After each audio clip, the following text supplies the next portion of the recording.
La emergencia del Estado crea un problema muy complicado, y el ascenso actual, ¿no? Yo entiendo que hay dos cuestiones sustantivas que impiden la regeneración del sujeto en las sociedades contemporáneas. Una es la expansión del Estado y la otra el trabajo asalariado. El trabajo asalariado, por su naturaleza, es perverso, porque niega todo lo sustantivo humano, igual que lo negaba la esclavitud. Por lo tanto, esto es un choque frontal, mientras que con el capitalismo, mientras otros hablan del capitalismo porque es malo, porque no nos deja consumir lo suficiente, que es el argumentito que ahora de moda, qué malo es el capitalismo porque no nos deja consumir todo lo que queremos, o porque nos empobrece. A mí esas críticas me parecen aberrantes. Yo entiendo que el capitalismo es malo porque niega los elementos sustantivos del individuo en muchos aspectos, pero sobre todo en el acto de trabajar. El acto de trabajar forma parte de la naturaleza humana, tenemos que trabajar, aunque mucho menos que ahora, para vivir, pero el trabajo, al no ser libre, entonces anula, ¿no? No hay una decisión sobre el qué y el cómo, por lo tanto la inteligencia se anula. No hay una decisión sobre cómo hacerlo, por lo tanto las funciones volitivas no se ejercen. Se crea una relación servil frente al empresario, ¿no? Hay una pérdida de la libertad. Todo lo que es humano desaparece en el acto de trabajar. Exactamente igual que en la esclavitud, ¿no? En la esclavitud, los esclavos. Luego trataré también un caso muy interesante esta tarde en el momento de las soluciones, que es la rebelión de Espartaco. La rebelión de Espartaco es un asunto increíble, analizarlo cuidadosamente. La pregunta por qué Espartaco fracasa, si fracasa, y la lucidez que Espartaco tiene, que no la han tenido las revoluciones posteriores, bueno, pues es una cuestión muy importante, ¿no? Porque quizá el caso de Espartaco nos puede sacar de la situación sin salida que estamos ahora. Daros cuenta que se han hecho montones de intentos de transformar las sociedades contemporáneas, desde, pues, no sé, desde la Comuna de París, vamos a situarnos a través de las revoluciones obreras, hasta, pues, las revoluciones antiimperialistas de hace 20 años. Todos han fracasado, todos. A mí no me vale, por ejemplo, el caso de Evo Morales. Me parece, bueno, Evo Morales realmente me parece funesto, Chávez lo rechazo, y rechazo Cuba o, bueno, cualquier invento, ¿no?, de estos. Pero hay que explicar por qué, ¿no? Yo parto de la idea de que todos estos intentos eran bien intencionados. No puede partirse de la idea. Incluso el mismo fenómeno del estalinismo hay que entenderlo como qué sucede cuando uno se enfrenta a la transformación social con ideas equivocadas, y no explicarlo como a veces pasa desde la maldad de Stalin, o desde un apetito de poder de unas élites, que es verdad que existió, pero no fue el factor decisivo, sino que hay una emergencia de una teoría que es inadecuada, ¿no? Las teorías de la transformación que nos hemos manejado, sobre todo el marxismo en sus diversas variantes, son inadecuadas, porque cometen una serie de errores sustantivos que ya se habían manifestado en el caso de Espartaco. Por lo tanto, entender todo esto nos llevará a comprender mejor el meollo de lo que es el Estado, que interpretaciones quizás simplistas de que el Estado me obliga a hacer esto y yo no quiero.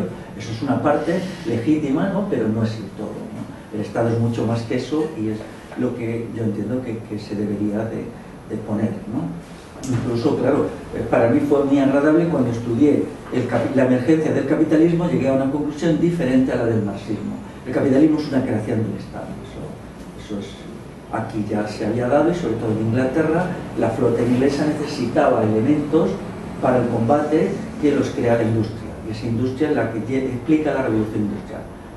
Yo hago una historia, me gusta mucho la historia del detalle. Si alguien ha leído esa parte, verá que yo entro en cómo eran los barcos de guerra de la época, cuántos cañones llevaban, pero me he dejado muchas cosas, por ejemplo, qué consumo de velas, las velas se hacían con lino, de cáñamo, cómo promueve eso la agricultura industrial. Curiosamente, aquí el primer intento de promover una agricultura moderna se hace hacia 1750, cuando la Marina de Guerra española